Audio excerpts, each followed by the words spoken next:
संत रामपाल जी महाराज एक ऐसे महान संत जिन्होंने अपनी सतभक्ति, तत्व ज्ञान, करुणा और सेवा के बल पर समाज में नई मिसाल कायम की है। संत रामपाल जी महाराज की अगुवाई में उनके सभी सतलोक आश्रमों से समाज कल्याण के अद्भुत कार्यों ने समाज को सुनहरे भविष्य की एक नई उम्मीद दिखाई है। संत रामपाल जी महाराज से नाम दीक्षा लेने के बाद लाखों लोगों की लाइलाज बीमारियां जैसे कैंसर, एड्स आदि ठीक हुई। संत जी के ज्ञान से प्रेरित होकर उनके अनुयायियों ने लाखों यूनिट रक्तदान किया। संत जी ने लाखों बहन बेटियों का दहेज मुक्त विवाह करवाया।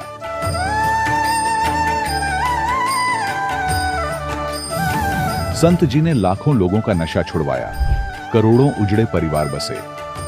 संत जी के आश्रमों में समागम के दौरान निःशुल्क नेत्र चिकित्सा, दंत चिकित्सा प्रदान की जाती है। संत रामपाल जी महाराज द्वारा समय समय पर पर्यावरण संरक्षण के उद्देश्य से बड़े स्तर पर वृक्षारोपण किया जाता है।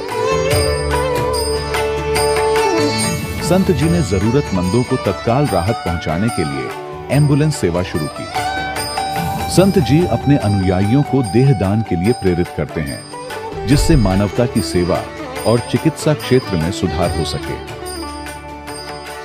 संत रामपाल जी महाराज के सभी आश्रमों में हर रोज निःशुल्क भंडारा आयोजित किया जाता है, जहां हर वर्ग, हर जाति और हर धर्म के लोग एक साथ बैठकर भोजन करते हैं।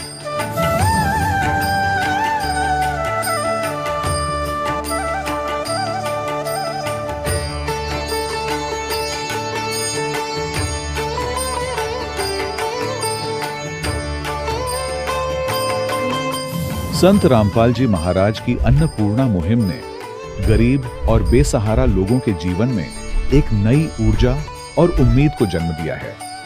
घर घर खाद्य सामग्री और जरूरी मदद पहुंचाकर संत रामपाल जी महाराज ने लोगों को दुख और मजबूरी से लड़ने की ताकत प्रदान की है।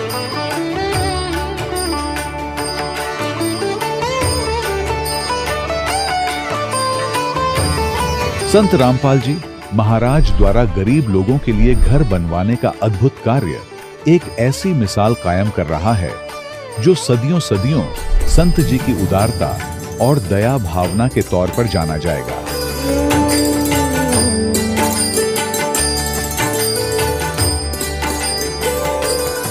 संत रामपाल जी महाराज के आश्रम में हजारों बुजुर्गों को सम्मान और प्यार के साथ जीवन जीने का अवसर मिलता है।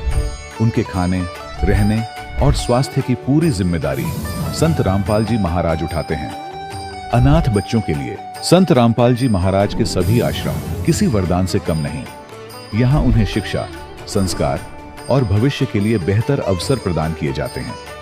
चाहे बाढ़ हो, भूकंप या महामारी, संत रामपाल जी महाराज और उनके अनुयायी हमेशा ही जरूरतमंदों के लिए सबसे आगे खड़े रहते हैं।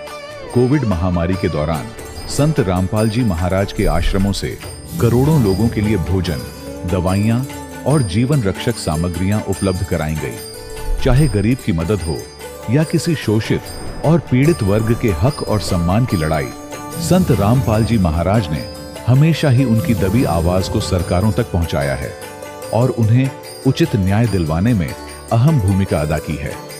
समाज में आध्यात्मिक और सामाजिक मूल्यों के प्रति जागरूकता लाने में संत रामपाल जी महाराज हर कदम पर मानवता के सच्चे सेवक साबित हुए हैं। संत रामपाल जी महाराज का जीवन हमें सिखाता है कि सच्ची सेवा वही है जो निस्वार्थ भाव से की जाए। आइए हम भी इस महान सेवा के कार्य में इस महान संत से जुड़ें और संत रामपाल जी महाराज से नाम दीक्षा लेकर अपने जीवन को धन्य बनाएं।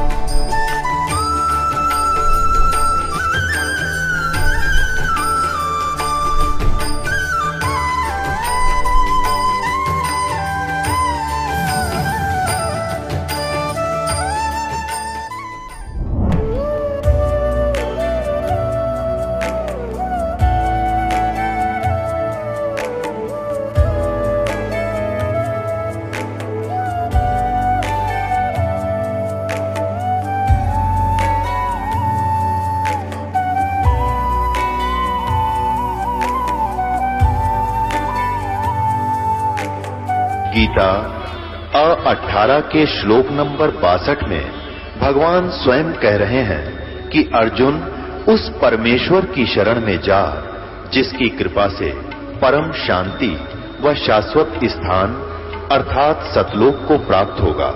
वो परमेश्वर कौन है, कहां है, कैसा है, जानने के लिए कृपया अवश्य सुनिए जगत गुरु तत्वदर्शी संत रामपाल जी महाराज के अमृत वचन। सत साहिब दर्शकों, आज समाज में नैतिकता और अच्छे संस्कारों का पूर्ण रूप से पतन होता जा रहा है।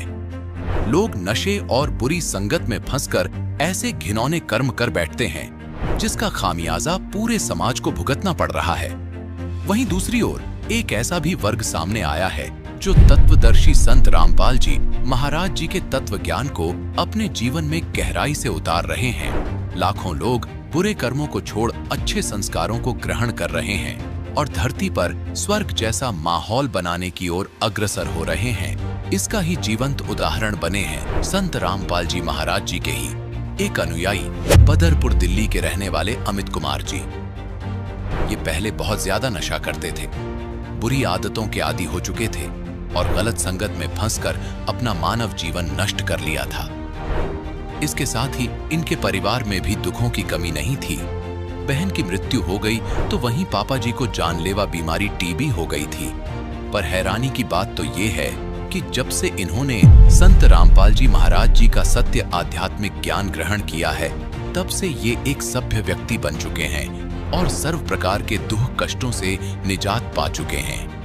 दर्शकों, अब आपको सुनाते हैं इन्हीं के मुख से इनकी दुखमय से सुखमय जीवन यापन की सच्चाई। नमस्कार सर। नमस्कार सर साहब जी। सर क्या नाम है आपका? सर मेरा नाम है अमित यादव। सर कहाँ से हैं आप? सर मैं दिल्ली बदरपुर से आया हूँ सर। सर क्या काम करते हैं आप? सर मैं दवाइयों का काम करता हूँ, सप्लाई का। सर संत रामपाल जी महाराज से नाम दीक्षा आपने कब ली? सर मैंने संत रामपाल जी महाराज से 2014 जनवरी में नाम दीक्षा ली। सर संत रामपाल जी महाराज से नाम दीक्षा लेने से पहले आप क्या भक्ति साधनाएं करते थे? सर संत रामपाल जी महाराज से नाम दीक्षा लेने से पहले हम एक संत जी से जुड़े हुए थे जो दामाखेड़ा से थे और उनका नाम था रामदास, जो दिल्ली में रहते थे, लकड़पुर में। कबीरपंथी थे वो, जो दामाखेड़ा से थे, कबीरपंथी थे। सर आपने बताया कि आप दामाखेड़ा पंथ कबीरपंथियों से जुड़े हुए थे, तो जो भी भक्ति साधनाएं आप करते थे उनसे आपको क्या लाभ मिले? सर लाभ तो कोई नहीं होता था, बल्कि हम बहुत नशा करा करते थे उस टाइम पे और बहुत बिगड़ गए थे बहुत ज़्यादा। जैसे कि हम गांजा पिया करते थे और दारू, और हमने जो है नशे की गोलियां भी खाई हैं, कैप्सूल भी हमने बहुत खाए हैं। और हम उल्टे सीधे हम सुबह घर से निकल जाते थे और पूरे दिन नशा करते रहते थे। हमारे घर वाले बहुत चिंता करते थे, फिर भी हमें कोई ध्यान नहीं था, हम पूरे दिन नशे में रहते थे। और जो है जो भी नशे थे सारे नशे मैंने करे हैं, गुटखा, बीड़ी, सिगरेट, कुबेर, गांजा, और जो है मैंने यहाँ तक कि गोलियाँ भी, इंजेक्शन भी मैंने नशे के लगाए हैं। और जो कि हम पूरे दिन घर से बाहर रहते थे और नशा ही करते थे, बहुत गंदा लत पड़ गई थी हमें नशे की। और सर जब हम नशा करा करते थे तो जैसे कि मैं जागरण में भी काम करता था, जो कि माता के जो जागरण होते हैं उसमें काम करा करता था। तो उसमें क्या था कि हम नशा करके सिंगिंग करता था, मैं नशा करके हम सिंगिंग करते थे और वहाँ पे दारू पी के जो है माता के जागरण में सब दारू पिया करते थे, कोई गांजा पीता था जब वो सिंगिंग करते थे, ढोल बजाते थे। और जो है ना वहाँ पे क्या था, हम लड़कीबाजी भी करने लग गए, गलत संगत में पड़ गए थे बहुत। तो वहाँ पे एक लड़की से मेरी दोस्ती हुई थी, तो उसी दौरान उसके 5-7 महीने बाद, 8 महीने बाद उस लड़की ने जो है मेरे ऊपर एक केस डाल दिया था, क्योंकि उनने मुझे कुछ खिला पिला रखा था, तांत्रिक विद्या मेरे ऊपर कर रखी थी। जो वो कहती थी मैं वही करता था और उसके पीछे पीछे जब वो मुझे बुलाती थी, जब मैं जाता था जहाँ बुलाती थी वहीं जाता था। और उसने मुझे जो है मेरा दिमाग, मेरा माइंड घुमा दिया था कुछ खिला के तांत्रिक विद्या से। तो उस लड़की ने मेरे ऊपर ऐसा केस डाल दिया था जो कि बहुत गंदा केस होता है। जो उसने मेरे ऊपर 376 रेप का केस डाल रखा था, 506 जो धोखाधड़ी का केस होता है वो केस डाल दिया था। तो इस चक्कर में मेरे को जो है अगले दिन जब उन्होंने केस डाला था उसके बाद मेरे को पुलिस पकड़ के ले गई थी, उठा के ले गई थी। पहले मुझे कोर्ट में ले गई थी, तो वहाँ मुझे जज ने और वकीलों ने और पुलिस वालों ने बहुत डराया धमकाया कि तेरे को 7 साल की सज़ा हो जाएगी और तूने ऐसा गंदा कर्म क्यों करा। मैंने उनको बताया कि सर मैंने ऐसा कुछ नहीं करा, फिर भी उन्होंने मुझे बहुत डरा धमकाया। कि भाई अगर ये साबित हो गया तो तेरे ऊपर जो है 7 साल की सज़ा हो जाएगी। उसके बाद मेरे को वो दिल्ली तिहाड़ जेल में ले गए, जहाँ मुझे उन्होंने बंद कर दिया। और उसके बाद मैं बहुत रोया, बहुत दुखी हुआ। और फिर मुझसे वहाँ काम भी कराया करते थे वो बहुत, जैसे हमारे माता पिताजी जो दामाखेड़ा से जुड़े हुए थे, जो कि रामदास जी गुरु जी थे, जो उनसे जुड़े हुए थे, उनकी भक्ति करते हुए हमारी सिस्टर थी, छोटी बहन थी जो मेरे से छोटी थी, वो एक दिन जो है किसी कारणवश वो फल फ्रूट लेने गई थी। वहाँ एक बड़ा नहर है, नाला है, उस नाले में भीड़ के कारण वो गिर गई। फिर उसके बाद हम उसको ढूंढते रहे। उनकी लाश जो है 3 दिन बाद हमें जो है 50-60 किलोमीटर दूर जाके उस नहर में मिली, जो कि बहुत फूल गई थी। इतनी भक्ति हम करते थे उनकी, दामाखेड़ा वालों की, फिर भी हमारी बहन के संग ऐसा हुआ और उनकी लाश से फूल गई थी, इतनी बदबू आ रही थी उसमें। जो हमारे दामाखेड़ा जी गुरु थे, उनसे हमने बोला ऐसा कैसा हो गया, तो उन्होंने कोई जवाब नहीं दिया इसके ऊपर। और हम बहुत परेशान रहते थे। और जो है मैं तिहाड़ जेल में था उस टाइम पे, बहुत दुख थे। और इसी दुख के कारण पापा मम्मी कई संतों के पास, कहीं बहुत तांत्रिकों के पास जाया करते थे कि इसका कुछ इलाज मिले, क्या करें, बहुत बिगड़ गया लड़का। जब मैं जेल में गया उससे पहले पापा को टीबी की बीमारी थी, और टीबी की बीमारी में हमने डॉक्टरों को बहुत दिखाया, उसमें आराम नहीं आता था। हमने आयुर्वेदिक जो वैद्य थे एक, उनको भी दिखाया था, उनकी भी दवाई हमने लगातार 1 साल लगभग ली, उससे भी हमें आराम नहीं आया। जब दामाखेड़ा जो गुरुजी थे उनकी हम भक्ति करते थे, दामाखेड़ा से जो रामदास जी, उनकी भक्ति से हमें कोई लाभ नहीं मिला और हमें जो है कष्ट पे कष्ट उठाने पड़ रहे थे। सर फिर आप संत रामपाल जी महाराज की शरण में कैसे आए? सर जब मैं तिहाड़ जेल में था, जब हमारे माता पिता ने चैनल पे जब सत्संग देखते थे, वो टीवी पे चैनल उन्होंने लगाया, जब संत रामपाल जी महाराज का सत्संग उन्होंने सुना तो उनकी आत्मा रोई। क्योंकि हम पहले से कबीरपंथी थे, तो हमें मालिक का, परमात्मा के बारे में इतना ज्ञान संत रामपाल जी महाराज हमारे माता पिता को सुनाया, उन्होंने सुना, तो तुरंत अगले दिन वो आश्रम के लिए रवाना हो गए नाम लेने के लिए, और उन्होंने संत रामपाल जी महाराज से नाम दीक्षा ली। सर आपने बताया कि आप दामाखेड़ा पंथ कबीर पंथियों की भक्ति करते थे, उनसे आपको कोई लाभ नहीं हुआ बल्कि हानि हुई। आप मात्र 18 साल की उम्र में नशा करते थे, शराब पीते थे, हुक्का पीते थे, चिलम भी पीते थे, नशे की गोलियां भी खाते थे, यहाँ तक कि आप नशे के इंजेक्शन भी लगाया करते थे। आप नशे में बुरी तरह डूब गए थे। उसके बाद जागरण में जाते थे, नशा करते करते आप सिंगिंग करते थे। आपके ऊपर कष्ट ही कष्ट आए। तो फिर संत रामपाल जी महाराज की शरण में आने के बाद क्या आपको कोई लाभ भी प्राप्त हुए? जब मैं तिहाड़ जेल में था तो हमारे पिताजी बहुत दुखी थे। माता पिताजी जो हमारे गुरु थे रामदास दामाखेड़ा से, उनसे उन्होंने अरदास लगाई, पूछा कि इसका कुछ, हमारे बेटे का जो है इतना दुखी है, कष्ट है, इसका निवारण करो और इसका कैसे क्या करना है। तो उन्होंने सीधा जवाब दे दिया कि मैं इसमें कुछ नहीं कर सकता। जब मैं तिहाड़ में था, जो मेरे पे केस चल रहा था, तो हमारे माता पिताजी ने वकील कर रखा था। जब मुझे तिहाड़ जेल में 15-20 दिन हो गए थे, तो उस वकील ने जो थे वो कुछ करता नहीं था। वो पैसे हम कम से कम 1-1.5 लाख रुपए हमसे ठग चुका था। कहता था बस निकलवा दूंगा और ये कर दूंगा, बोलता रहता था वो, लेकिन उन्होंने कम से कम 1.5 लाख रुपए हमारे माता पिता ठग लिए थे।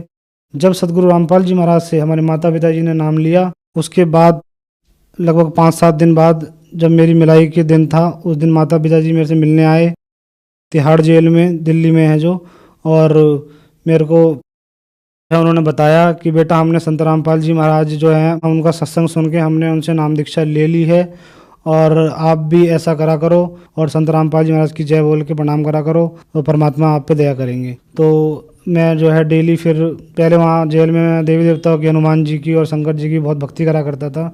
फिर हमारे पिताजी ने जब से मना कर दिया, मैंने वो छोड़ दी और मैं प्रणाम करने लग गया, संत रामपाल जी महाराज से गुहार लगाने लग गया, परमात्मा से प्रार्थना लगाने लग गया, परमात्मा मुझे बताओ। और उसी के 4 दिन बाद रात का समय 8 बजे था, जब मैं बैरिंग के अंदर था और मैं बहुत माता पिता की याद आ रही थी और मैं उस टाइम रो रहा था, तो मेरी आवाज़ लगाई, जो वहाँ पुलिस वाले होते हैं उन्होंने आवाज़ लगाई अमित यादव के नाम से। तो मैं उठा, तो मैंने सोचा क्या हो गया, क्या मुझे और कहीं ले जा रहे हैं या मुझे मारेंगे। मैं बहुत डर गया था, लेकिन उन्होंने बोला कि भाई तेरी जो है बेल हो गई है और 9 बजे तेरे को जो है बाहर चले जाना। उन्होंने बोला था बाहर छोड़ के आएंगे 9 बजे। उस टाइम फिर मैं बाहर आया, फिर मेरे माता पिताजी मुझे मिले, बहुत रोए थे माता पिताजी, और मुझे घर ले गए। फिर अगले दिन मुझको आश्रम संत रामपाल जी महाराज के पास ले गए, जहाँ मैंने सतगुरु रामपाल जी महाराज की दया से नाम दीक्षा ली। हमारे वकील थे जो, उन्होंने मुझे साइड में ले जाके बताया और तेरे को बाइज्जत बरी होगा तू, और ये मेरे बस की बात नहीं है, ये तुम्हारे जो गुरु हैं संत रामपाल जी महाराज उनकी कृपा है। और ऐसे बहुत केस होते हैं, जितने भी केस हम पे आए हैं उन केसों में सब पे सजा होती है, लेकिन तेरा एक ऐसा केस देखा है तेरे गुरुजी की दया से जो तू बाइज्जत बरी हो जाएगा। और मैंने फिर पूछा वकील साहब से, मैंने वकील साहब क्या हुआ, तो उन्होंने बोला बेटा तेरे गुरुजी की दया से तू बाइज्जत बरी हो गया है और ये तेरे गुरुजी की दया है और इसमें हमारा कोई सहयोग नहीं है, संत रामपाल जी महाराज ने किया है। जब मैं संत रामपाल जी महाराज से नाम दीक्षा नहीं ली थी, उससे पहले मैं बहुत नशा करा करता था, नशे में पूरा घिर चुका था। उससे मेरे मम्मी पापा रिश्तेदार सब परेशान थे। जैसे मैं दारू भी पिया करता था और गांजा अफीम, और मैंने जो है गोलियां भी नशे की खाई है, इंजेक्शन भी मैंने लगाए, और गुटखा बीड़ी मैंने कुछ नहीं छोड़ा, जो भी नशा है सब नशा मैं करता था और मेरा बुरा हाल हो चुका था। मैं सूख के एकदम जैसे मरने की तरह हो जाते हैं, बिल्कुल सुकुड़ा पतला सा हो गया था। और मुझे सब चिढ़ाया करते थे रिश्तेदार, मुझे हमारे माता पिता को बोला करते थे कि ये मर जाएगा। और जब मैंने संत रामपाल जी महाराज से नाम दीक्षा ली तो ये सब नशे मेरे छूट गए और मुझे बहुत अच्छा मालिक की तरह से जीवन मिला। मैं एक लाभ और बताता हूँ कि जब मेरी शादी हुई थी तो उसके बाद 1 साल हो गया, धीरे धीरे 2 साल हो गए, तो हमारे जो है बच्चे नहीं होते थे। तो 2 साल बाद हमें कई लोग बोलते भी थे, जैसे बोलने लग जाते हैं आस पड़ोसी या रिश्तेदार। तो हमारी वाइफ को भी बोलने लग गए थे, जो उल्टा सीधा आजकल समाज में बुराइयाँ फैली हुई हैं, ऐसे बोलने लग गए। तो हमने फिर सोच विचार करा, आगे फिर डॉक्टर को जो है दिखाया था। फिर डॉक्टर ने जो है टेस्ट किए थे तो उसने बताया था कि आपके जो है बच्चा नहीं हो सकता है। और क्योंकि आप फिर मेरे से पूछा था उन्होंने क्या क्या नशा करते थे, तो मैंने बताया था जैसे मैं गांजा पीता था और दारू भी पीता था, और मैंने जो है कैप्सूल खाए नशे के, इंजेक्शन भी लगाए हैं। तो उन्होंने बोला था कि जो धूम्रपान आप करते थे नशे की वजह से आपके कीटाणु जो है नील हो गए हैं और इसकी वजह से आप बाप नहीं बन सकते। तो जब मैंने संत रामपाल जी महाराज से उसके 1 साल बाद, मतलब शादी के 3 साल बाद, जब मैंने संत रामपाल जी महाराज से नाम लिया और मालिक से हृदय में अपने प्रार्थना लगाई मालिक से, तो फिर संत रामपाल जी महाराज की दया से फिर मेरे लड़का हुआ। और उसके 1 साल बाद ही मेरे एक मालिक की दया से एक लड़की भी हुई संत रामपाल जी महाराज की दया से। और मुझे और भी कई लाभ हुए हैं, जैसे हमारी मम्मी थी, उनके मम्मी के ऊपर जो हमारी बहन नहर में गिर गई थी, उनको जो उनकी आत्मा थी जो उन्हें परेशान करा करती थी, घर में बर्तन फेंकती थी, हमारे पापा मम्मी को हमें मारती थी, उनके ऊपर आ जाती थी और वो बहुत दंगा करती थी घर में और सारा सामान तोड़ देती थी। तो हम उनको नाम दीक्षा लेने से पहले, संत रामपाल जी महाराज से नाम दीक्षा लेने से पहले, हम उनको एक सहारनपुर में कोई तांत्रिक बैठते हैं उनके पास ले गए थे। तो उन्होंने हमें बताया था कि मैंने आपकी जो लड़की है उसकी आत्मा को बांध लिया है और अब ये नहीं आएगी। फिर हम घर आ गए थे, उसके 3 दिन बाद वो फिर आ गई और फिर वैसे ड्रामा करने लगी। और इससे हमें निजात जब मिली, जब हमने संत रामपाल जी महाराज से नाम लिया, जब से मम्मी बिल्कुल ठीक हैं और परमात्मा की सेवा करती हैं, भक्ति करती हैं। सर, जो समाज आज आपको देख रहा है, आप उन्हें क्या संदेश देना चाहते हैं? मैं सभी भगत समाज को यही संदेश देना चाहता हूँ कि पूर्ण परमात्मा धरती पे आ चुके हैं और संत रामपाल जी महाराज का सत्संग सुने चैनल पर और ज्ञान को समझें, गीता वेदों में मिलाएं, किसी का कहना ना माने, किसी गुरु के चक्कर में ना पड़ें। गीता वेदों में संत रामपाल जी महाराज जो बताते हैं उनको मिलाएं और सतगुरु रामपाल जी महाराज से नाम दीक्षा लेके अपना कल्याण करवाएं।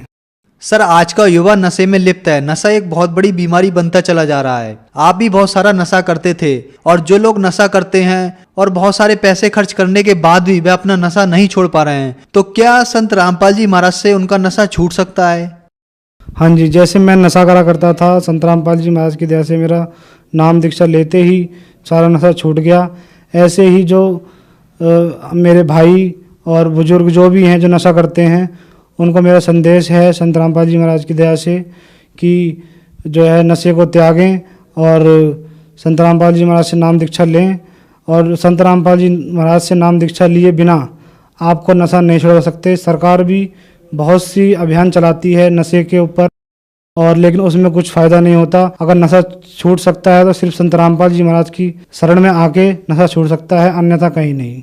सर, संत रामपाल जी महाराज की शरण में कैसे आ सकते हैं? चैनल पर संत रामपाल जी महाराज का सत्संग आता है, जिस सत्संग में नीचे पीली नंबर प्लेट पे जो है नंबर आते हैं, फ़ोन नंबर आते हैं, उन पे फ़ोन करके आप नामदान सेंटर के जगह जगह हर क्षेत्र में, हर ज़िले में संत रामपाल जी महाराज के नामदान सेंटर खुले हुए हैं। वहाँ से आप नाम दीक्षा लेके अपनी भक्ति करें और अपना कल्याण करवाएं। धन्यवाद सर। धन्यवाद सत साहिब। दर्शकों, अभी आपने सुने संत रामपाल जी महाराज से दीक्षा प्राप्त करके सुखी हुए भक्त के अनुभव। अब देखिए जगत गुरु तत्वदर्शी संत रामपाल जी महाराज के मंगल प्रवचन। हमने ये लेना है कि ये ओम नाम है इसकी पूरी गीता में, पूरी श्रीमद् भगवत गीता में और कोई मंत्र नहीं है जाप करने का, केवल एक ओम मंत्र है। ये है ब्रह्म का, ये कहता है मुझ ब्रह्म का। ओम इति एकाक्षरम ब्रह्म व्यवहारन माम अनुस्मरन ये प्रियाति तजम देहम स याति परमाम गतिम। ये ब्रह्म बोल रहा है श्री कृष्ण में प्रवेश करके अपने सत्र का ज्ञान तो सही बता रहा है, लेकिन हम भ्रमित थे कि श्री कृष्ण जी बोल रहे हैं। श्री कृष्ण जी को तो पता ही नहीं मैंने गीता में बोला क्या था। अब गीता अध्याय नंबर 17 के श्लोक नंबर 23 में गीता ज्ञानदाता कहता है कि जो वो परमात्मा है, तत्व ब्रह्म है, उसकी भक्ति तत्वदर्शी संत बताएंगे, उनसे पूछो। और उसका संकेत दिया है ओनली, देखिएगा गीता अध्याय नंबर 17 का, और ये श्लोक नंबर हम यहाँ आएंगे 23 पे। इसमें लिखा कि ओम तत्सत इति निर्देश ब्रह्मण तिर्विध समर्थ ब्राह्मणा तेन वेदा च यगा च विहिता पुरा। ये खुद का अनुवाद करते हैं ओम ओम तत् तत् सत सत। यह ऐसे यह 3 प्रकार का सच्चिदानंद घन ब्रह्म, ब्रह्मण सच्चिदानंद घन ब्रह्म अर्थात परम अक्षर ब्रह्म का नाम कहा है। ये है परम अक्षर ब्रह्म का नाम, और वो है केवल वो ओम मंत्र, वो है केवल ब्रह्म का मंत्र। अब जो दास आपको सिद्ध करना चाहता है कि ये गीता ज्ञान दाता ब्रह्म है और ब्रह्म का मंत्र है ओम, और ये ब्रह्मा विष्णु महेश का पिता है, और ओम नाम आज तक ये ऋषि महर्षि और दुर्गा इस ओम तक के मंत्र को ही महत्व देते रहे। इनको वो ओम तत्सत मंत्र का ज्ञान नहीं था जिसे मोक्ष होना है। अब ये तो आपको दिखाया श्रीमद् भगवत गीता में। इससे आपको साथ साथ ये भी क्लियर होगा कि दास जो कह रहा है कि वही वेदों वाला ज्ञान श्रीमद् भगवत गीता में है, लेकिन इनमें इनकम्प्लीट नॉलेज है, कंप्लीट नहीं है, लेकिन गलत नहीं है। और जो पुराण है, उपनिषद हैं, वो ज्ञान यदि इन दोनों शास्त्रों से मेल नहीं खाता है तो वो नकली है, झूठा है, वो शास्त्र विरुद्ध ज्ञान है। जैसे राधे राधे श्याम मिला दे, हरे कृष्ण हरे राम, ओम नमः शिवाय, ओम भगवते वासुदेव नमः, इस तरह की जो ना ऊट पटांग से जो मंत्र इन्होंने जाप करने के लिए हमें दे रखे हैं, ये शास्त्र विरुद्ध है। ये मंत्र नहीं है मोक्ष के। ये मंत्र जो दास आपको बता रहा है, जैसे आपको प्रथम मंत्र दिया जाता है जिसमें सभी कमलों में बैठे ये प्रधान, क्योंकि हम इस शरीर में आकर फंस गए, और ये ब्रह्मांड समझो, एक पिंड समझो, एक अंड समझो, ये एक ही है। और हम इसे जब निकलेंगे, जब हम यहाँ से यहाँ के प्रधानों से जो हम सुविधाएं प्राप्त कर रहे हैं और हम ऋणी हो गए हैं, कर्जवान हो गए हैं, लोन हमारे पर गढ़ा हो गया कर्ज, तो हम इनसे बरी हो जाएंगे, तब हम चलेंगे। तो वो मंत्र भी उस सूक्ष्म वेद के अंदर, तत्व ज्ञान के अंदर वो मंत्र कंप्लीट लिखा हुआ है जो दास आपको देता है। उसके बाद फिर मंत्र है वो सतनाम, ये सतनाम मंत्र भी परमात्मा की वाणी में उस सूक्ष्म वेद में लिखा है, और जिन महापुरुषों ने परमात्मा पाया उन्होंने यही नाम जाप करा। लेकिन सार नाम की छींट भगवान ने लागण नहीं दी, और सतनाम तक आपको संकेत जरूर दूंगा ताकि आपको दृढ़ता आवे कि सचमुच ये है वो सतनाम जो आज तक ढोल पीटा करते सतनाम सतनाम कराया करते, पर इनको सतनाम का कख भी नहीं पता था। सतनाम है क्या चीज, जो ठेका ले रहे थे सतनाम का, खास कर ये राधा स्वामी पंथ वाले, इनको खुद नहीं मालूम सतनाम सतलोक है, सचखंड है, के सांग है। यो तो पुण्यात्मा धीरे धीरे आपको पूरा कोर्स कराया जाएगा। नए बच्चे आते हैं, ये सामूहिक शिक्षा स्थल है, इसमें प्रथम कक्षा के बालक भी आते हैं, इसमें दूसरी कक्षा के भी हैं, इसमें 10वीं वाले भी हैं, इसमें PhD वाले भी हैं, और MA B.Ed वाले, BSc वाले भी हैं। तो उन सबके सतर का थोड़ा थोड़ा ज्ञान इसमें सामूहिक बताया जाता है। तो जिसके जो सतर का होगा उसको उतना ही ग्रहण हो जाएगा। अब आपको दिखाते हैं यजुर्वेद अध्याय नंबर 40 के मंत्र नंबर 15 को। इसमें भी यही कहा है, देखिएगा। और इसके अनुवादक हैं महर्षि दयानंद, प्रकाशक हैं सार्वदेशिक कार्य प्रतिनिधि सभा 2/5 महर्षि दयानंद भवन, रामलीला मैदान, नई दिल्ली से। और ये यहां से छपा है, Prince Offset printer 1510 Pataudi house, Daryaganj, New Delhi से। ये देखिएगा यजुर्वेद भाषा भाष्यम 44वां अध्याय 40वां अध्याय, और यहां ये 15वां मंत्र है। इसमें क्या लिखा है कि वायु अनिलम अमृतम अथिदम भस्मांतम शरीरम ओम करतो समर किलबे समर करतुम समर। कितना सिंपल मंत्र है। और इस अनुवाद करता नाड़ी ने महर्षि दयानंद ने अड़ंगा कर रखा है। क्या लिखा है? करतो माने हे कर्म करने वाले जीव तू शरीर छूटते समय। अब ये ओम मंत्र है ना, ओम, इस क्योंकि इनका अनुवाद कर रहा है ये करतो, ये ओम ब्रैकेट में ले लिया। अब इसने आगे ये नहीं लिखा कि ओम नाम को स्मरण कर, क्योंकि ये खुद अज्ञानी था, अनुवाद भी अड़ंगा कर दिया। यहां लिखना था ओम ओम, जैसे श्रीमद् भगवत गीता के अनुवादकर्ताओं ने ओम प्रणव लिखा है, ऐसे लिखना था यो, इस ओम का जाप कर। और इसने क्या कर दिया देखिए, बालक भी समझ ले इसको। इसने लिखा कि कर्तो माने हे कर्म करने वाले जीव तू शरीर छूटते समय ओम, इस नाम वाच्य ईश्वर को स्मरण कर, ना कि ओम को स्मरण नहीं कर। है ना अज्ञान इसका। यहां लिखना था इस ओम को स्मरण कर। किलबे माने अपने सामर्थ्य के लिए परमात्मा और अपने रूप का स्मरण कर। कर्तव्य माने अपने किए का स्मरण कर। इसका संस्कार वायु धनंजय, वायु अनिलम कारण रूप वायु को, कारण रूप वायु अविनाशी कारण को धारण करता, इसके अनंतर यह शरीर नष्ट होने वाला सुखादि का आधा आश्रय शरीर अंत में भस्म होने वाला है सतजान। ये कोई है सिर पैर इसका? है कोई अनुवाद इसका? इसका शर्म दर्द हो जाए इस अनुवाद न पढ़ के आदमी के। क्या निष्कर्ष दिया इसने?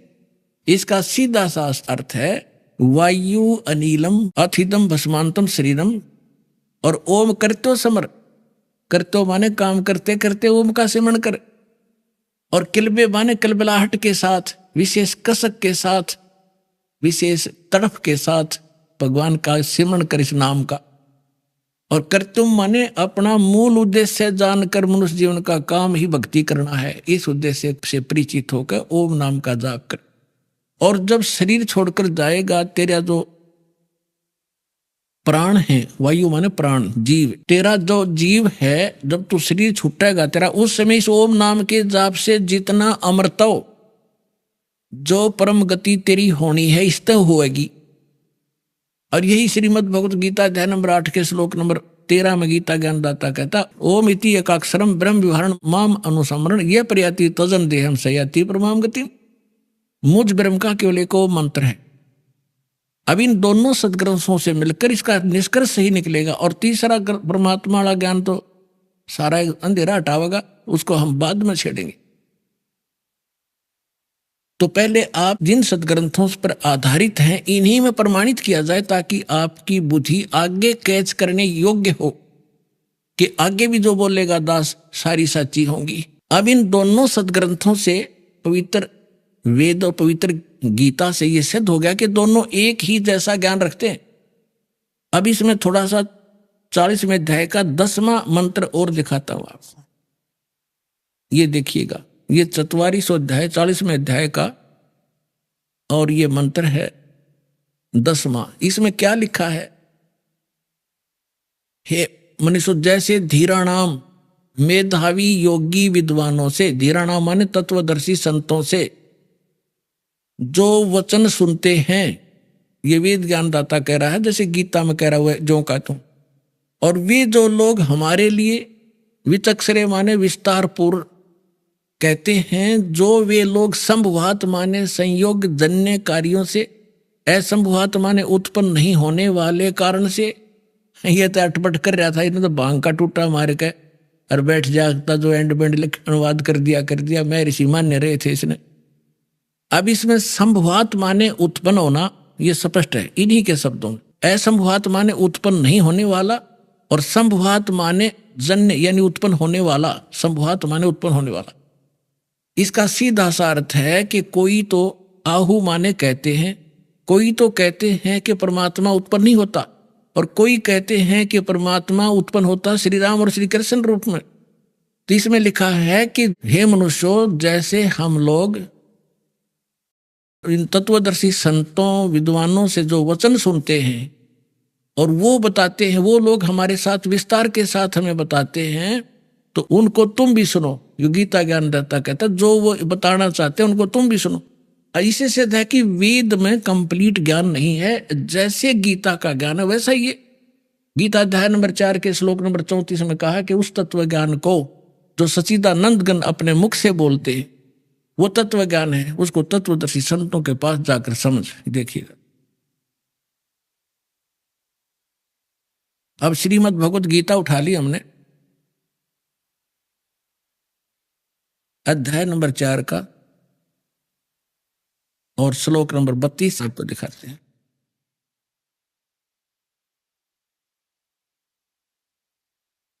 ये देखिएगा, गीता अध्याय नंबर 4 का ये श्लोक नंबर 32 है। इसमें इन्होंने यहां गड़बड़ कर दी। इसमें एक ब्रह्मणे शब्द है, ब्रह्मणे मुखे। इन्होंने अनुवाद किया है कि इस प्रकार और भी बहुत तरह के यज्ञ, यज्ञ माने यज्ञ यानी धार्मिक अनुष्ठान, इन्होंने ब्रह्मणे का अर्थ कर दिया वेद की वाणी में, मुखे माने वाणी में। यहां लिखना था सच्चिदानंद घन ब्रह्म परम अक्षर ब्रह्म ने जो अपने मुख कमल से बोली वाणी उसमें। अब ये ब्रह्म जहां ये विचलित हो गए वहां अनर्थ कर डाले इन्होंने, ब्रह्मणे का अर्थ यहां वेद लिख दिया। और यहां देखना 17वें अध्याय का भी आपने पढ़ा था, 17वें अध्याय का जो 23वें श्लोक में ये ब्रह्मणे शब्द है, यहां विचलित नहीं हुए। ये 17वें अध्याय का गीता श्रीमद् भगवत गीता का ये 23वां श्लोक है। इसमें है ओम तत्सत इति निर्देश है ब्रह्मणे, ये ब्रह्मणे शब्द है, उसमें भी है त्रिविध समर्थ है। इसमें इन्होंने सही किया कि ओम ओम तत् सत सत, ऐसे ही 3 प्रकार का ब्रह्मणे माने सच्चिदानंद घन ब्रह्म यानी परम अक्षर ब्रह्म का नाम कहा है। ये परम अक्षर ब्रह्म सच्चिदानंद घन ब्रह्म यानी ब्रह्म से अन्य कोई ब्रह्म है।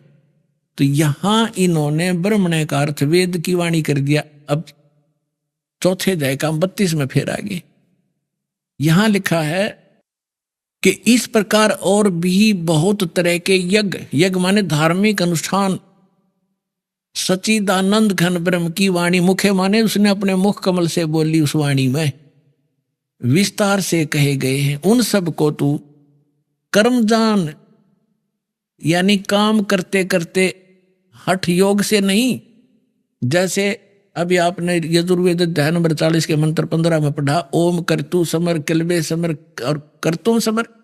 सूक्ष्म वेद में लिखा है नाम बैठत नाम उठत नाम सोवत जागवे, नाम खाते नाम पीते नाम सेती लागवे। यानी काम करते करते सिमरण कर, चलते फिरते सिमरण कर, भगवान को भूलना मत। जब भी समय मिले उसी समय उसको याद कर। गीता अध्याय नंबर 8 के श्लोक नंबर 5 और 7 में गीता ज्ञानदाता भी कहता है कि अर्जुन यदि मेरी भक्ति करनी है तो युद्ध भी कर और मेरा सिमरण भी कर। यानी युद्ध से कठिन काम नहीं होता, उसमें भी सिमरण करना। और ये हठ योग और जंगल में जा बैठना, खड़े होकर तप करना, ये कहां से लाए? ये शास्त्र विरुद्ध साधना थी। अब इसमें क्या लिखा है कि वो जो ज्ञान है, जो सच्चिदानंद घन ब्रह्म अपने मुख कमल से जो वाणी बोलता है, कबीर वाणी, उसमें विस्तार से कही गई है, वो तत्व ज्ञान है। अब चौथे अध्याय के 34वें श्लोक में देखो। अब 34वें श्लोक में क्या कहा है कि जो ज्ञान, उस ज्ञान को जो सच्चिदानंद घन ब्रह्म अपने मुख से बोलते हैं, उस वाणी को, उस तत्व ज्ञान को, उस ज्ञान को तू तत्वदर्शी ज्ञानियों के पास जाकर समझ। यानी गीता में ज्ञान नहीं है वो, और उनको भली भांति दंडोत प्रणाम करने से, उनकी सेवा करने से, कपट छोड़कर सरलता पूर्वक प्रश्न करने से वे परमात्म तत्व को भली भांति जानने वाले, यानी गीता ज्ञानदाता से अन्य कोई परमात्म तत्व है।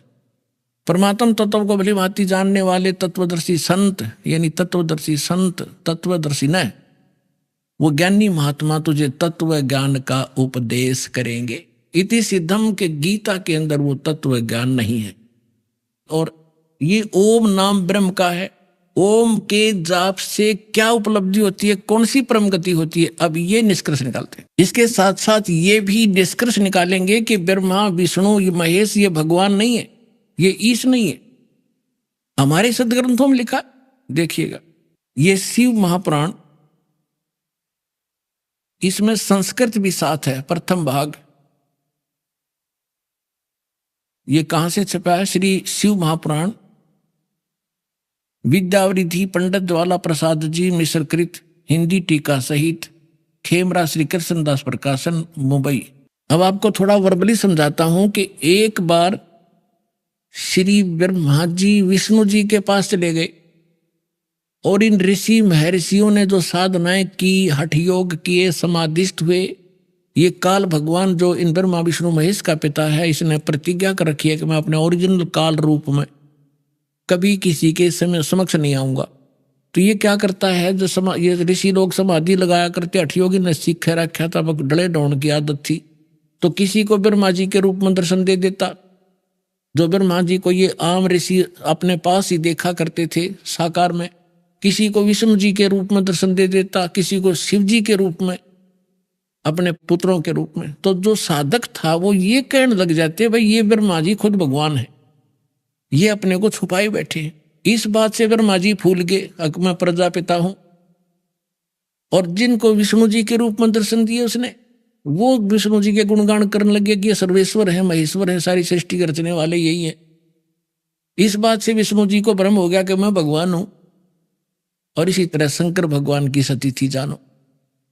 अब एक दिन ब्रह्मा जी चले गए विष्णु जी के पास। विष्णु जी अपने सारे नौकर नाकरों के पास आराम से लेटा था।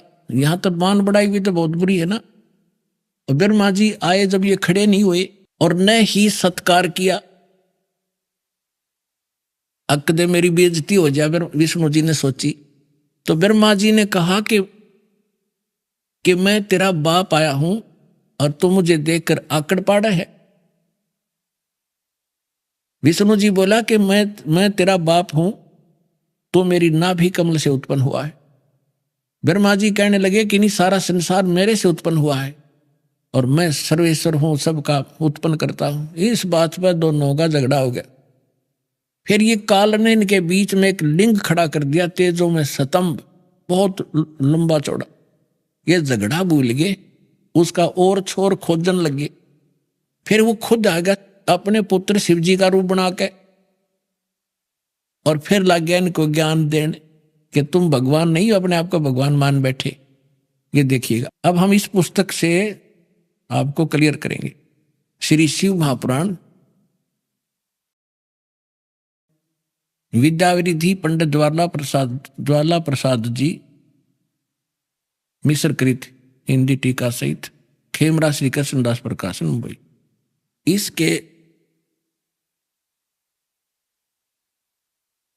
ये देखिएगा, विद्वेश्वर संहिता है ये, 11 पृष्ठ पे विद्वेश्वर संहिता अध्याय 6 भाग 1। इसमें लिखा है, नंदी केश्वर बोले, जो शंकर भगवान का वाहन है, नंदी केश्वर बोले कि हे योगेंद्र, आगे एक समय विष्णु भगवान शेष सैया पर अपने गरुड़ादि पार्षदों से संयुक्त लक्ष्मी सहित शयन करते थे, लेटे हुए थे।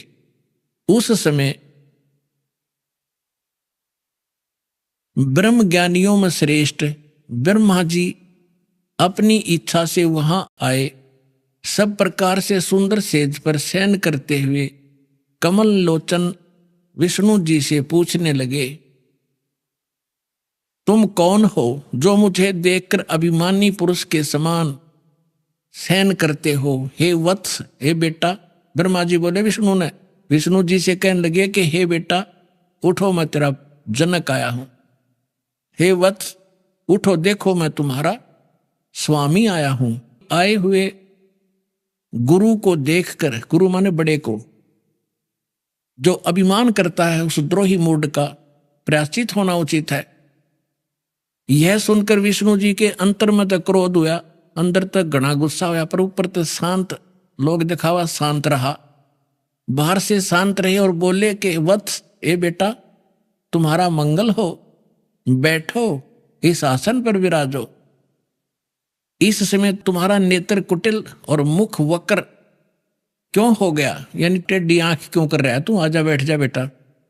ब्रह्मा जी बोले, हे वत्स, हे बेटा विष्णु, तुमको समय के प्रभाव से अभिमान है। हे पुत्र, मैं तुम्हारा रक्षक और जगत का पिता हूं। विष्णु जी बोले, ये सब जगत मुझ में स्थित है, तुम चोर के समान किस प्रकार अपना कहते हो? तुम मेरी नाभि कमल से उत्पन्न हुए हो, इससे मेरे पुत्र हो, मुझे पुत्र कहना व्यर्था है। तो देखो पुण्यात्माओं, ये हमारे आचार्य शंकराचार्य, ये भी तो हमारे धर्मगुरु, इनकी पूजा करवाया करते। बालका तो भी कमजोर बुद्धि के व्यक्ति है। एक 4th कक्षा के बच्चे लड़ा कर आपस में, और फिर टीचर उनसे पूछता है क्यों झगड़ रहे थे, इधर आओ। वो उनमें से कहता, जी ये न्यू बोला मैं तेरा बाप है। वो दूसरा कहता, ना जी पहले यूं बोला अग मैं तेरा बाप है, इसलिए लड़े थे हम, एक दूसरे को न्यू पकड़ रहे थे। ये हमारे भगवान लड़े आपस में, वो कह मैं तेरा बाप, वो नो कह मैं तेरा बाप, तू मेरा बेटा, और फिर इनके बाप ना आके इनका छुटकारा करवाया। अब ये तो प्रसंग आगे ज्यादा ना बताकर, क्योंकि विषय आज थोड़ा सा दूसरा है। अब ये क्या हुआ कि फिर वो काल आ गया इनका पिता इनके बीच में, और उसने आके फिर इनको समझाया कि तुम भगवान नहीं हो। देखिएगा और दिखाता हूं थोड़ा, एक झलक और रहेगी थोड़ी सी। अब हम ये 11 पृष्ठ पढ़ रहे हैं विद्वेश्वर संहिता का। यहां आ गया, नंदीकेश्वर बोले, यहां तक हमने पढ़ लिया, इससे मेरे पुत्र हुए, मुझे पुत्र कहना व्यर्थ है। नंदीकेश्वर बोले, इस प्रकार ब्रह्मा विष्णु दोनों ही रजोगुण से मुग्ध होकर विवाद करने लगे, लड़न लगे। मैं श्रेष्ठ हूं, मैं स्वामी हूं, ऐसा कहकर एक दूसरे को मारने की इच्छा से युद्ध करने में उत्सुक हुए। संपूर्ण देवता विमान में बैठकर उस महाअद्भुत युद्ध को देखने चले आए और आकाश में उनके ऊपर फूल बरसाने लगे। देख लो यहाँ के देवता, अरे थरा गजब। दो ये दकट के मरने तैयार हो रहे दोनों भाई, और देवता ऊपर तो फूल बरसावा, कहाँ कर दो काम, मरो लड़के, शाबाश, बहुत अच्छा काम कर रहे हो। ये थे हमारे जो, हम जिनको ईष्ट और जिन ग्रंथों को हम सत्य मानकर पढ़ा करते, इसमें खाक ज्ञान है। दो भाई लड़ रहे हों तो भला पुरुष बीच में बढ़ा करे, बचाव करा करे, ना भाई नाश हो जाएगा, झगड़ा नहीं करा करते। अरे देवता फूल बरसावे, खूब सारा युद्ध बढ़िया लड़ो, मरो कटकर, देखो कौन सा तगड़ा है। अब जब ये खुद आ गया, उनके बीच में खड़ा हो गया, स्तंभ खड़ा कर दिया, विष अपने पुत्र शिवजी के रूप में खड़ा हुआ है काल। अब फिर ये क्या बताती है, देखिएगा 17 पृष्ठ पे विद्वेश्वर संहिता। अब 17 पृष्ठ पर आ गए हम। विद्वेश्वर संहिता भाग 1 अध्याय 9, वो 5 था। इसमें फिर यहीं से शुरू होता है कि नंदीकेश्वर फिर आगे बता रहे हैं। नंदीकेश्वर बोले इस प्रकार उन दोनों की अज्ञानता, ब्रह्मा विष्णु महेश की अज्ञानता और वैर को दूर करने के अर्थ, यानी दूर करने के अर्थ उन दोनों से कहा, ब्रह्मा और विष्णु से कहा उस काल ने। वो भगवान जो आया था उसने क्या बताया कि मेरे सकल और निष्कल भेद से दो रूप हैं, परंतु और ईश्वर नहीं। इस कारण से उनके दो रूप नहीं हो सकते। पहला सतम रूप जो पिलर खड़ा कराया था, पीछे मूर्तिमान जो शिव के रूप में खड़ा हुआ वो रूप धारण किया, तो इससे ब्रह्म रूप निष्कल, निष्फल नहीं निष्कल है, वो निराकार है। और ईश्वर रूप सगुण, मैं शंकर रूप में तो सगुण हूं, और वो सतम खड़ा कर दिया था वो निष्कल था। अभी आपने सुने संत रामपाल जी महाराज के मंगल प्रवचन। आइए अब सुनते हैं संत रामपाल जी महाराज से नाम दीक्षा लेकर सतभक्ति करके अद्भुत लाभ प्राप्त करने वाले अनुयायी के विचार। दर्शकों, जब एक सफल वकील जो समाज में अपनी पहचान और प्रतिष्ठा बना चुका हो आध्यात्मिक मार्ग पर चलने का निर्णय लेता है, तो यह एक असाधारण कहानी बन जाती है। ऐसी ही प्रेरणादायक कहानी है लुधियाना, पंजाब के विकेश जी की, जो पेशे से एडवोकेट और हनुमान जी के कट्टर भक्त थे। विकेश जी के जीवन में सफलता और उपलब्धियों की कोई कमी नहीं थी। वे स्वयं को विद्वान और अपने ज्ञान पर गर्व करते थे, लेकिन इस बाहरी सफलता के पीछे उनका जीवन दुख और संघर्ष से भरा हुआ था। उनकी शराब पीने की आदत ने उन्हें इतना जकड़ लिया था कि वे पूरी रात घर के बाहर बिता देते थे, बिना यह जाने कि उनकी गाड़ी कौन चला रहा है और कौन उन्हें शराब पीने पर मजबूर कर रहा है। लेकिन फिर एक दिन उनकी जिंदगी ने एक नया मोड़ लिया। इन्हें प्राप्त हुई जगत गुरु तत्वदर्शी संत रामपाल जी महाराज द्वारा लिखित पुस्तक ज्ञान गंगा। धीरे धीरे ज्ञान को समझते हुए इन्होंने संत जी से नाम दीक्षा ग्रहण की और तब से उनका जीवन पूरी तरह बदल गया।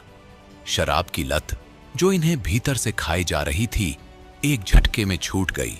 न केवल इन्होंने नशे से मुक्ति पाई, बल्कि इनके जीवन में और भी कई चमत्कारिक बदलाव आए। सुनिए ये अनसुनी कहानी, कैसे एक एडवोकेट ने सच्चाई को किया स्वीकार और पूर्ण संत का किया आभार। नमस्कार सर। नमस्कार जी। सर क्या नाम है आपका? मेरा नाम विकेश जाम्ब है जी। मैं लुधियाना से हूँ और एडवोकेट हूँ लुधियाना डिस्ट्रिक्ट कोर्ट लुधियाना में। सर संत रामपाल जी महाराज से आपने नाम दीक्षा कब ली? मैंने संत रामपाल जी से नाम दीक्षा 25 दिसंबर 2016 को ली है जी। सर संत रामपाल जी महाराज से नाम दीक्षा लेने से पहले क्या आप कोई भक्ति साधना करते थे?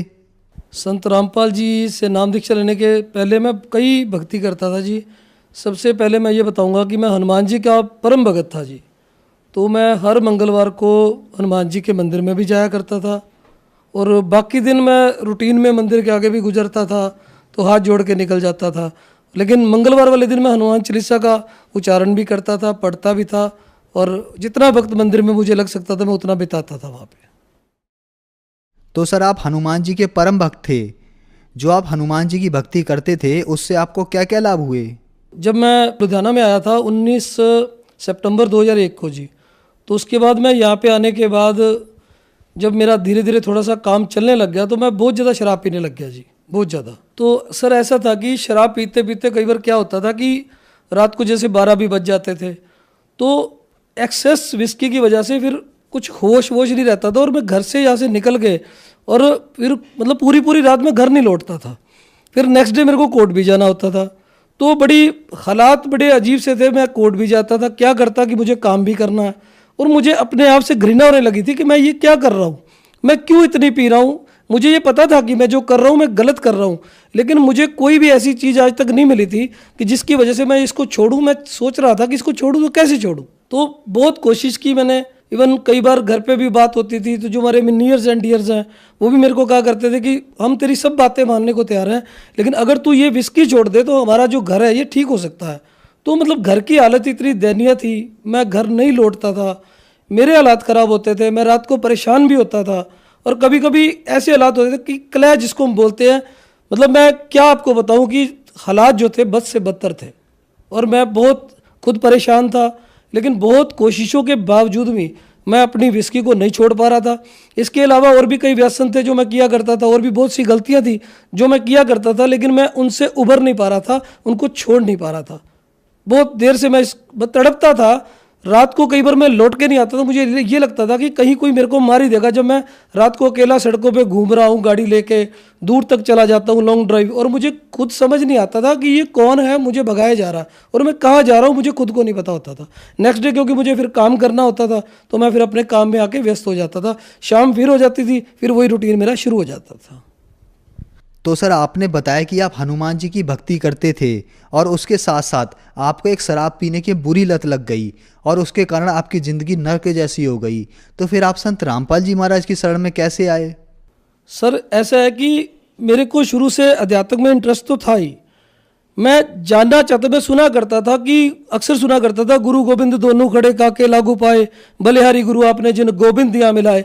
लेकिन मुझे गुरु का ना तो अर्थ पता था, ना मुझे ये पता था कि कोई गुरु भी होता है या गुरु को अपनाना पड़ता है या हमें गुरु की जरूरत होती है अपने जीवन के लिए।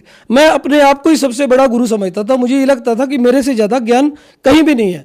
तो एक दिन क्या हुआ कि उस दिन संडे का दिन था, तो मैं अपने घर पे बैठा हुआ था, तो अचानक किसी ने मेरी डोरबेल बजाई और मैंने सामने देखा तो 3-4 लोग बाहर खड़े थे। उन्होंने कहा जी हम आपको एक बुक देने आए हैं।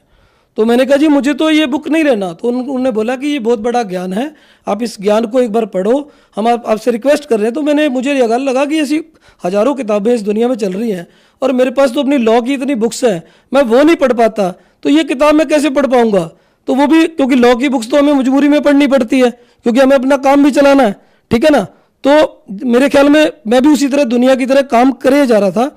तो जब उन्होंने बार बार मुझे कहा कि ये बुक आप एक बार लेके देखो, आप इसको पढ़ के देखो, ये 20 रुपए की ज्ञान गंगा है, तो मैंने कहा जी मेरे को ये बुक नहीं चाहिए, मेरे को आप ज़्यादा ज्ञान मत दो, मेरे पास बहुत बड़ा ज्ञान है। आप कभी मेरे पास कोर्ट में आओ, मैं आपको बताता हूँ ज्ञान क्या होता है, क्योंकि मेरे पास तो भरा पड़ा था अंदर से ज्ञान, और ज्ञान भी कौन सा जो अज्ञान था। तो जब मैंने वो बुक एक बार उनसे ले ली, वो बुक लेने के बाद मैंने रूटीन में उसको अपने सामने, मेरे टीवी रखा होता था, एलसीडी लगा हुआ था, तो वहाँ रख दी उसके नीचे उसकी ड्रॉज में। तो उसके बाद सर ऐसा हुआ कि कई दिन तक तो वो बुक पड़ी रही। अब मेरे हालात ये हो गए थे कि मैं एक तरफ तो वो बुक को देखता रहता था और दूसरा मैं अपनी ड्रिंक करता रहता था। शाम को 7 बजने के बाद मैं अपना ड्रिंक करना शुरू कर देता था। एक दिन ड्रिंक करते करते मैंने वो बुक उठा ली, उसको थोड़ा सा पढ़ा और उसके बाद फिर वापस रख दी। On the very next day मैंने वो बुक 4 बजे फिर उठा ली और मैंने उसको पढ़ना शुरू किया। वो बुक पढ़ते पढ़ते मेरे को 10:30 बज गए और बुक पढ़ते पढ़ते मेरी आंखों से आंसू निकलने लग गए। और इतने में मेरी जो वाइफ है वो मेरे पास आई कि मेरा छोटा नाम विक्की है, तो मेरे को कहती विक्की आज आप ड्रिंक नहीं करोगे। तो मैंने कहा चल यार ड्रिंक लेके आ, छोड़ इसको। तो मैंने वो बुक रख दी, उसके बाद फिर मैं अपना ड्रिंक करने लग गया। अब धीरे धीरे हालात ऐसे बन गए कि एक तरफ तो संत रामपाल जी का सत्संग चल रहा होता था टीवी पे, और दूसरा मैं उस बुक को पढ़ रहा होता था, तीसरा मैं साथ में ड्रिंक कर रहा होता था। तो मैं ये सोचा करता था भी इनको मैं देखा तो बहुत पहले से करता हूँ अक्सर टीवी पे, लेकिन मुझे समझ नहीं आ रहा था कि क्योंकि मेरे मन में एक विचार बना हुआ था कि जो संत होते हैं उनके भगवे चोले होते हैं, बड़ी बड़ी दाढ़ी होती है, उनकी बड़ी बड़ी जटाएं होती है, जो एक शुरू से मेरे मन में विचार बना हुआ था। तो मैंने देखा कि ये संत कैसे हैं जो बिल्कुल संत लगते ही नहीं है, एकदम सिंपल है, सिंपल वेशभूषा में है। तो फिर मैंने धीरे धीरे जब इनका ज्ञान सुनना शुरू किया और फिर वो ज्ञान गंगा जब मेरे अंदर वो ज्ञान समाना शुरू हुआ, तो धीरे धीरे मुझे ये करते करते 1 महीना बीत गया और मैं संत रामपाल जी के सत्संग सुनने लग गया। वो सत्संग सुनते सुनते मुझे ये लगने लग गया कि ये विस्की जो मेरी अब ये ज़्यादा देर टिकने वाली नहीं है, ये छूट जाएगी। तो मैं अक्सर अपनी वाइफ को कहा करता था कि मैंने इसको अब छोड़ देना, अब मैं पी नहीं पाऊंगा। मुझे ये लगता है कि जो ज्ञान मैंने पढ़ लिया इससे ऊपर, इस विश्व में 21 ब्राह्मण में इससे ऊपर ज्ञान नहीं है और मेरी आंखें खुलती जा रही हैं। और मैंने फिर अपनी वाइफ को बोला कि अब मैं इसको छोड़ दूंगा, तो वो हंसने लग गई। और मेरे परिवार के जो जितने भी सदस्य थे, मेरे 2 बेटे हैं, तो वो भी मेरे पे हंसने लग गए कि नहीं पापा ये हो नहीं सकता, आप इसको नहीं छोड़ पाओगे, आपकी इतनी लोगों से जान पहचान है, पार्टी है, आप रात भर लेट आते हो, लोगों से मिलते हो, पार्टियों में भी चले जाते हो, तो आप कैसे छोड़ोगे। तो ये बात है कि जी 2 दिसंबर 2016 उस दिन शुक्रवार का दिन था जी। तो मैंने जो लास्ट बोतल मेरे पास पड़ी थी मैंने इसको ख़त्म किया। और उस दिन मेरे को याद है कि उस दिन मैंने अपने बेटे को जोर से आवाज़ लगाई कि क्रिश तू मेरे साथ बाहर चल, मैंने आज के बाद विस्की नहीं पीनी। तो मैंने वो बोतल उठाई, उसमें थोड़ी सी विस्की बच रही थी, तो मैंने उसको बाहर जाके उसको तोड़ दिया। वो 3 बारी में टूटी जी, 3 बारी में। जब उसको तोड़ के मैंने फेंक दिया, जब मैंने अपने बेटे को बोला कि आज के बाद मैंने नहीं पियो, वो भी हंसने लग गया। वो कहता पापा ये पॉसिबल नहीं है, आप नहीं छोड़ पाओगे, हम इतने सालों से आपको देख रहे हैं।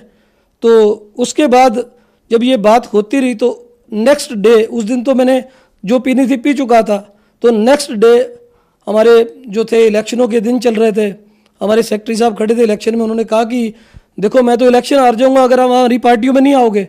तो मैंने कहा नहीं भाई, ऐसा है कि शायद ये आपका भी लास्ट इलेक्शन है, लेकिन मैं आपकी पार्टियों में जरूर आऊँगा, लेकिन भाई अब मैं पी नहीं पाऊँगा, अब मैं आप लोगों के साथ बैठा करूँगा, आपसे बात करूँगा, लेकिन अब मैं पी नहीं पाऊँगा, मुझे परमात्मा की तरफ से आदेश हो रहा है। तो उसी रात मेरे को संत रामपाल जी ने दर्शन दिए, मेरा हाथ पकड़ा कि बेटा आज के बाद तूने ये विस्की नहीं पीनी। और उस दिन के बाद सर मैंने कभी टच भी नहीं किया विस्की को, मैं छोड़ चुका हूँ सर। इसके बाद मैंने कुछ दिन तो ऐसे चलता रहा। एक दिन जब मैं सुबह सुबह उठा तो मैंने वाइफ को बोला कि चल मेरे साथ चल, मेरे को नाम दीक्षा लेनी है। तो वो भी हैरान हो गई कि नाम दीक्षा, उसको भी नहीं पता था नाम दीक्षा क्या होती है। तो उससे पहले मैंने काफ़ी फ़ोन किए जो नंबर ये पट्टी पे चलते हैं, लेकिन धीरे धीरे मुझे इस बात का एहसास होने लग गया कि संत रामपाल कोई आम इंसान नहीं है। जिनको मैं आज तक मनुष्य समझ रहा था वही कोई और है। कहते हैं गुरु मानुष कर जानते ते नर कहिए अंध, होए दुखी संसार में फिर पड़े हैं यम के फंद। तो जिस गुरु को मैं ये समझ रहा था कि ये कोई मनुष्य है, तो मुझे बाद में धीरे धीरे इस बात का एहसास होने लग गया कि ये परमात्मा की कोई ऐसी लीला है जिसका पार्ट मुझे भी अदा करना है उनके चरणों में। तो धीरे धीरे मैं इस बात को अंडरस्टैंड करने लग गया। और 25 दिसंबर 2016 को मैंने सुबह सुबह 10:30 पे ये नाम दीक्षा ली। और नाम दीक्षा लेने के बाद जो मेरी ज़िंदगी बदल गई और मैं सब नरकों से छूट गया। सर आपने संत रामपाल जी महाराज से नाम दीक्षा ली, उससे पहले आपने बताया कि आपको एक बहुत बड़ी विस्की की लत थी, उसे आपने छोड़ दिया। क्या उसके अलावा संत रामपाल जी महाराज से नाम लेने के बाद आपको लाभ प्राप्त हुए? संत रामपाल जी से मिलने के बाद मेरे को वो लाभ हुए हैं कि जो मैं शब्दों में बयान नहीं कर सकता। सबसे बड़ी बात है कि जो मन का सुकून है, जो मेरे मन में शांति है, जो मुझे ये लगता कि मैं 1 महीने बाद शायद डायलिसिस पे चला जाऊंगा, जिस तरह मैं पी रहा था, जिस तरह मैं अपने जीवन को तबाह किया जा रहा था। तो सबसे बड़ा लाभ तो ये है कि मैं आज अपने घर में बड़े खुशी से रह रहा हूं और कोई प्रॉब्लम नहीं है मेरे को। मेरी वाइफ, मेरे बच्चे सब मुझे प्यार करते हैं, मैं उनको प्यार करता हूं और बहुत ही एक सुनियोजित अच्छे ढंग से हम लोग अपने घर को आगे चला पा रहे हैं। और बहुत बढ़िया, मेरी हर तरह की जो परेशानी है वो दूर हो गई है, आध्यात्मिक लाभ भी हुआ है, मन को सुकून है। आज कोई भी मेरे को कोई टेंशन नहीं है। और जो मैंने अपने जीवन में बदलाव देखा है, मैं कहता हूँ मैं सबको, पूरे जगत को, समाज को ये रिक्वेस्ट करता हूँ हाथ जोड़ के भी आप एक बार ये ज्ञान गंगा किताब को जरूर पढ़ें। और क्योंकि ज्ञान है, ज्ञान कहीं से भी मिले उसको एक बार जरूर लो। और आप सारे वेद शास्त्रों से इस ज्ञान को टैली करो, किसी पे विश्वास मत करो। आप पहले इसको पढ़ो, पढ़ने के बाद इस पे विचार करो, सभी वेद ग्रंथ लेके आओ और उनमें आपको खुद पता चल जाएगा कि संत रामपाल जी जो ज्ञान दे रहे हैं इससे बड़ा ज्ञान इस सिक्की ब्राह्मण में नहीं है। जो श्रद्धालु आज आपको सुन रहे हैं उनको आप क्या संदेश देना चाहेंगे? देखिए, मैं उन सबको यही संदेश देना चाहूँगा कि जल्दी से जल्दी सभी लोग संत रामपाल जी की शरण में आए और ये अपना कल्याण करवाएं ताकि आने वाला जो जीवन है वो ठीक हो सके। सर संत रामपाल जी महाराज से नाम दीक्षा कैसे ले सकते हैं? सर ऐसा है कि संत रामपाल जी से नाम दीक्षा लेने के लिए जो टीवी चैनलों पे उनका सत्संग आता है उसके नीचे जो पट्टी चलती है उसमें नामदान सेंटरों के नंबर भी लिखे हुए हैं। आप उनसे फोन पे संपर्क करके नामदान की दीक्षा ले सकते हैं। धन्यवाद सर। सत्संग।